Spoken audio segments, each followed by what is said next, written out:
SoFi Stadium, home of the Rams and Chargers, has free bike parking. My bike is right there, which is close to the front with a security guard watching over it. So they have these bike racks all around the parking lots and wherever they can fit them in. And they are freestanding and they're not bolted down, but they are quite heavy. So I don't think anybody's going to grab one and throw it in the back of a pickup truck.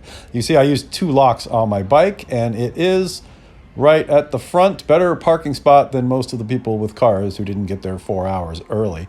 So there is no charge for bike parking, and they say all you have to do is lock your bike up. And there are some of these big bike cages around. So from what I can tell, they used to have these available for people on bikes, but this one looks really old and abandoned, and it was a QR code that you would use to kind of sign into it and pay for it. But this one is the only one that I really took a look at, and you can see it's kind of busted open and not doesn't have power anymore. So I think they've done away with that. And on the website, there's no mention of these bike lockers. So I think you're pretty much on your own leaving your bike out in the open. So that's why I would recommend bringing 2 locks and bring a crappy bike. And so people will be less likely to steal it. And then watch the Rams win.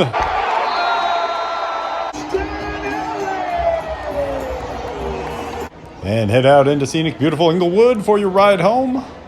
And if I'm riding around LA, I like to bring one bike lock that you could use as a self-defense tool. So a chain with a padlock on it is a good option. And then the other one's just a big, giant, uncuttable thing that I put around the frame and the back wheel.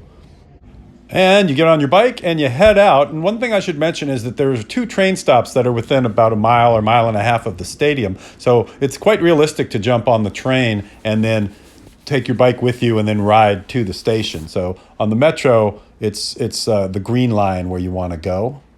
And I got off on the Hawthorne stop, but you could also get off on Crenshaw and just kind of go up to the stadium. It's kind of halfway in between the 2 stops on the train.